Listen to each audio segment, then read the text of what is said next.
Okay friends, ఇప్పుడు మనం ratios, proportions, variations మీద బేసిక్స్ చూసాం కదా. Now let us see the problems on ratios. Okay, so ఈ పర్టికులర్ క్వశ్చన్స్ అనేవి చాలా ఇంపార్టెంట్ ఫ్రెండ్స్. ఈ మోడల్లోనే మాక్సిమం ఏ పర్టికులర్ కాంపిటేటివ్ ఎగ్జామ్లో అయినా అడిగే ఛాన్సెస్ అయితే ఉన్నాయి. So let us see the first question. Okay, so first question ఏం అడుగుతున్నానంటే, if A is to B equal to 2 is to 3, B is to C equal to 4 is to 5 and C is to D equal to 6 is to 7, then A is to B is to C is to D is. ఇది already మనం ఒకసారి చేసాం ఇదే మోడల్లో. అయితే నేను ఇంకొక టైప్లో మీకు చెప్పబోతున్నాను. Listen carefully. సి ఫ్రెండ్స్, ఈ పర్టికులర్ క్వశ్చన్స్ ఇచ్చినప్పుడు జనరల్గా 4 వేరియబుల్స్ ఉన్నాయి ఫ్రెండ్స్ ఇక్కడ ABCD. అయితే 2 రేషియోస్ మనకి ఏమి ఇచ్చాడు, 2 వేరియబుల్స్ మధ్య ఉన్నటువంటి రేషియోస్ అయితే ఇచ్చాడు, రైట్ ఆర్ నాట్. సో ఇప్పుడు ఏం చేయాలి అంటే, దీనికి ఒక ఫార్ములా ఉంది. జనరల్గా ఈ టైప్ ఆఫ్ క్వశ్చన్స్లో మనల్ని A is to D అని అడగచ్చు, లేదా A is to B is to C is to D అడగచ్చు, రైట్.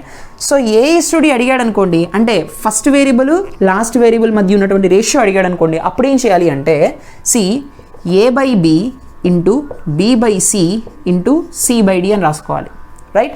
అప్పుడు ఇవన్నీ క్యాన్సిల్ అయిపోతే ఫైనల్గా మనకి A is to D మిగులుతుంది. ఇది ఆల్రెడీ మనకు తెలుసు.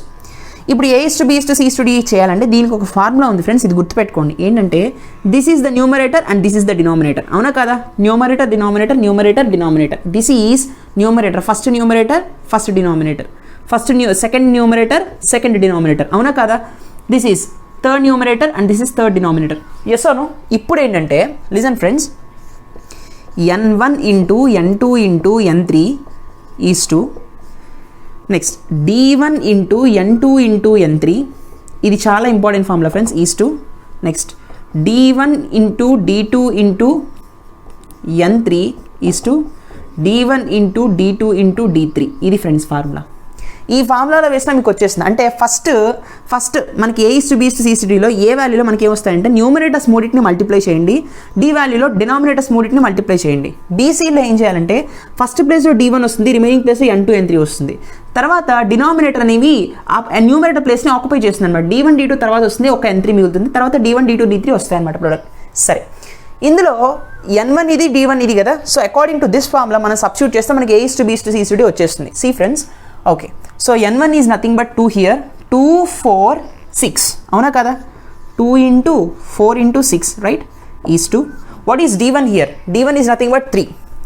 3 into what is the value of N2 and N3, 4 into 6, right or not. తర్వాత is to D1 D2. D1 is nothing but 3, D2 is nothing but 5. 3 into 5 into what is the value of N3 is nothing but 6, right.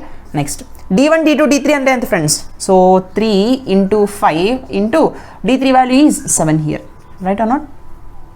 Okay, so ఇప్పుడు చూడండి, ఇక్కడ మనకి కేర్ఫుల్గా observe చేస్తే 6 4s are 24, 2s are 48, right. Next 3 4s are 12, 12 6s are 72, yes or no. Next 6 5s 30, 33s are 90, right or not. Yes, so 7 3 is 21, 21 5s are 5 1s are 5 2s are 105, right or not. So ఈ విధంగా వచ్చింది. ఇప్పుడు దీనిలో ఏ table పోతుంది friends, 3 table ఖచ్చితంగా పోతుంది కదా. 3 table పోతే 3 1s are 3, 3 6s are 18, okay. తర్వాత 3 2s are 6, 3 4s are 12, next 3 3s are 9 0 and 3 3s are 9, 3 5s are 15, అవునా కదా. Which option friends, I think option 64 24 30 30, option C, right, అవునా కదా. సో ఇది ఒక మెథడ్ ఫ్రెండ్స్, అర్థమైందా. సో ఈ మెథడ్లోనే కాకుండా ఇంకా ఒక షార్ట్ కట్ ఉంది, ఏంటంటే ఆప్షన్ వెరిఫికేషన్. అది ఎలా చేయాలి అంటే చూడండి, ఫస్ట్ మనకి A is to B ఏమని ఇచ్చాడు, 2 is to 3 అని ఇచ్చాడు, అవునా కదా. సో ఇచ్చిన ఆప్షన్స్లో మనం ఏం చేయాలంటే ఏ రెండిటికి 2 is to 3 వస్తుంది చూడండి. 16 is to 22 అన్నాడు, ఈ రెండిటికి మనకి 2 is to 3 వస్తుందా చూద్దాం. రానే రాదు, ఎందుకంటే ఇది 8 టేబుల్లో 2 టైమ్స్ పోతే ఇది 8 3s are 24 రావాలి, అవునా కదా. సో 2 is to 3, కానీ ఇక్కడ 22 ఉంది కాబట్టి ఇది వ్యాలిడ్ కాదు. 16 is to 22 అంటే వ్యాలిడ్ కాదు, 2 is to 3 రాదు రెండింటికి, అవునా కదా. 2 is to 3 రాదు కాబట్టి ఈ ఆప్షన్ కానీ కాదు. ఇప్పుడు చూడండి 16 is to 24, 8 2s are 16, 8 3s are 24, ఇది పాసిబుల్ అయ్యే ఛాన్స్ ఉంది. అయితే B is to C ఎంత ఇచ్చాడు, 4 is to 5 ఇచ్చాడు. ఇక్కడ పాసిబుల్ అవుతుందా, 24కి 15కి 4 is to 5 పాసిబుల్ అవుతుందా లేదా. సో 6 4s are 24, అవునా కదా. కానీ 6 టేబుల్లో పోదు 15, కాబట్టి ఆప్షన్ బి కూడా కాదు, ఎస్ ఓ నో. ఇప్పుడు థర్డ్ ఆప్షన్ చూడండి, 16 is to 24 అంటే 2 3s are 6, తర్వాత సారీ 8 2s 16 తర్వాత 8 3s 24 అవునా కదా. మళ్ళీ 24 30కి రేషియో చేస్తుంటే అది 4:5లో వస్తుందా.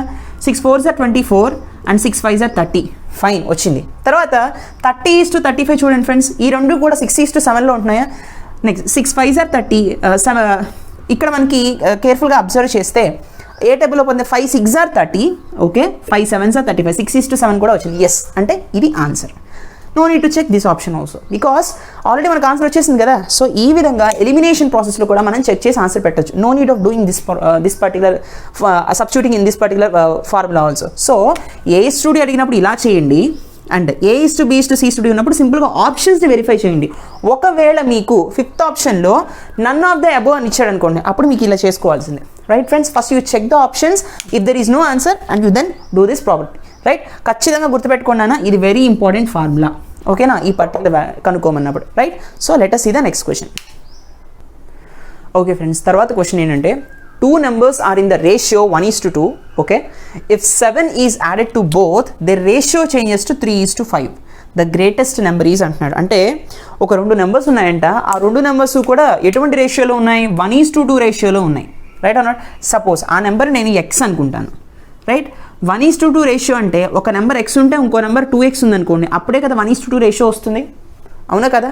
సరే, ఈ 2 నెంబర్స్ యొక్క ratio 1:2 fine. If 7 is added to both, అంటే 7 యాడ్ చేస్తున్నంట రెండింటికి, అంటే x+7 అండ్ 2x+7 రెండింటికి ఏం చేశాడంటే 7ని యాడ్ చేసినప్పుడు అంట దే రేషియో చేంజెస్ టు 3:5, అంటే ఈ రెండింటి యొక్క రేషియో ఏమవుతుందంట 3:5 అయింది. Right or not. సరే ఫైన్. సో దీన్ని మనం సాల్వ్ చేస్తే గ్రేటెస్ట్ నెంబర్ ఏది ఫ్రెండ్స్ ఈ రెండింటిలో, 2x is the greatest number. 1 పెద్దదా 2 పెద్దదా, 2 పెద్దది, అవునా కదా. So 2x is the greatest number. So దీని వాల్యూ మనం ఫైండ్ అవుట్ చేయాలి. So x+7 divided by 2x+7 equals to 3/5. Yes or no. So 5 cross multiply చేస్తే మనం 5 × x+7 equals to 3 × 2x+7. This is the basic algebra, అవునా కదా. Fine. So 5x+7 5 35 equals to 6x+7 3 21. Right or not. Fine. So 5x నాడు తీసుకువెళ్ళండి, 21 ఇటు తీసుకురండి. So 35 + 21 వచ్చినప్పుడు -21 equals to 6x - 5x. Yes or no. So what is the value of x friends, x equal to 35 - 21, that is nothing but 14 I think. Yes or no. Yes, అంటే x value 14. If x value is 14, what is the value of 2x friends, 2 × 14 that is nothing but 28. So 28 is the greatest number, hence option C. Right friends, first right the given data, apply the given condition and solve it. Right, ఈ particular questions అడిగే chances అయితే ఉన్నాయి, please note it. Okay friends, తర్వాత question ఏంటంటే ₹1,210 were divided among A, B, C so that A is to be equal to 5:4 and B is to C equal to 9:10, then C gets అంటున్నాడు. ఇక్కడ question ఏంటంటే ఒక వ్యక్తి దగ్గర ₹1,210 ఉన్నాయి, 1,210 rupees. అది ఆ మూడింటిని కూడా ABC అనే 3 వ్యక్తులకి డిస్ట్రిబ్యూట్ చేశాడు, డివైడ్ చేశాడు. ఏ విధంగా, వాడు ఆల్రెడీ డేటా ఇచ్చాడు, ఏ విధంగా డివైడ్ చేశాడు ఏంటంటే ABC అనే 3 వ్యక్తులు ఉన్నారు. ఈ 3 వ్యక్తుల్లో ఈ ₹1,210ని 1,210ని A:2Bకి 5:4 అన్నాడు. సో వీడికి 5 పార్ట్స్ ఇచ్చాడు, Bకి 4 పార్ట్స్ ఇచ్చాడు. నెక్స్ట్ B:C రేషియోలో 9:10 రేషియోలో ఇచ్చాడు, అంటే 9 పార్ట్స్ 10 పార్ట్స్ ఇచ్చాడు అనమాట, అవునా కదా. సో Cకి ఎంత పార్ట్ వచ్చింది on the whole. See first మీరు ఏం చేయాలంటే A:B:C కనుక్కోవాలి. అప్పుడు టోటల్ పార్ట్స్లో Cకి ఎంత పార్ట్ షేర్ ఇచ్చాడు అనేది మనకు తెలిసిపోతుంది. ఎలా అంటే సపోజ్ మనకి తెలుసు కదా A:B:C ఎలా ఫైండ్ అవుట్ చేయాలో, అవునా కదా. సపోజ్ నేను ఆల్రెడీ డిస్కస్ చేశాను. 9ని ముందుకు తెచ్చుకోండి, 4ని పక్కకు తీసుకెళ్ళండి, అవునా కదా.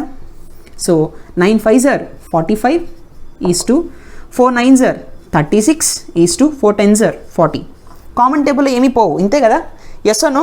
సో కామన్ టేబుల్లో 3 టేబుల్లో పోతుందా, కానీ 40 పోదు, రైట్. అంతే. 2 టేబుల్లో పోతుంది, కానీ దీనిలో పోదు, రైట్. సరే ఇప్పుడు చూడండి, C రేషియో ఎంత 40 పార్ట్స్. ఎంతలో ఈ మూడింటిని యాడ్ చేసినప్పుడు ఎన్ని పార్ట్స్ వస్తున్నాయి ఫ్రెండ్స్, 45 + 40 ఈజ్ నథింగ్ బట్ 85, అవునా. 85 + 36 is nothing but this is 12 121. అంటే టోటల్ 121 పార్ట్స్లో 40 పార్ట్స్ వీడు Cకి ఇస్తున్నాడు అనమాట. అర్థమైందా. అంటే అవుట్ ఆఫ్ 121 పార్ట్స్లో 40 పార్ట్స్ Cకి ఇస్తున్నాడు. అమౌంట్ ఎంత 1210, అవునా కదా. Right friends. సో ఒకటి గుర్తుపెట్టుకోండి, ఇంత అమౌంట్ డివైడ్ చేస్తున్నాడు ఫ్రెండ్స్. అంటే టోటల్ 121 ఉంటే వాడు 40 పార్ట్స్ ఇందులో ఉన్న 40 పార్ట్స్ తీస్తున్నాడు అనమాట. ఈ టోటల్లో ఇందులో ఉన్న 40 పార్ట్స్ తీస్తున్నాడు అమౌంట్ ఆన్ 1210 అమౌంట్లో. So this is nothing but 10, 40 into 10 is nothing but 400 rupees. అవునా కదా? So option B. అంటే ఒకవేళ మిమ్మల్ని సి బదులు బి అడిగాడు అనుకోండి, అప్పుడేం చేస్తాం, 36 divided by 121 into 1210 వేస్తాం. అదే ఏస్ షేర్ అడిగాడు అనుకోండి, 45 divided by 121 into 1210 అని వేస్తాం. Right or not? అయితే ఇక్కడ చూడండి ఫ్రెండ్స్, దెన్ సి గెట్స్ అన్నాడు, ఎంత రూపీస్ అనేది వాడు ఇచ్చాడు. మరి పర్సంటేజ్లో అడిగితే సికి ఎంత పర్సంటేజ్ వస్తుంది అని అడిగితే అప్పుడు ఎలా చేస్తాం అంటే, పర్సంటేజ్ని మెన్షన్ చేశాడు అనుకోండి, అప్పుడు 40 by 1210 into 121 into 100 అని వేయాలి ఫ్రెండ్స్. పర్సంటేజ్ అడిగితే మాత్రం 100 అని మెన్షన్ చేయాలి. ఇక్కడ వాడు పర్సంటేజ్ అడగలేదు, అమౌంట్లో అడిగాడు కాబట్టి ఆ అమౌంట్ అనేది మనం ఇక్కడ రాసామన్నమాట 1210. Right friends, I hope you understand. A share అడిగితే ఆ పర్టికులర్ షేర్ యొక్క వాల్యూ తీసుకుని టోటల్ పార్ట్ ఏదైతే ఉందో దాన్ని వేసుకుని ఇంటూ టోటల్ అమౌంట్ వేస్తాం, అప్పుడు ఆ పర్టికులర్ షేర్ అనేది వస్తుంది అనమాట. Right, this is a very logical question, please make it. Coming to next problem.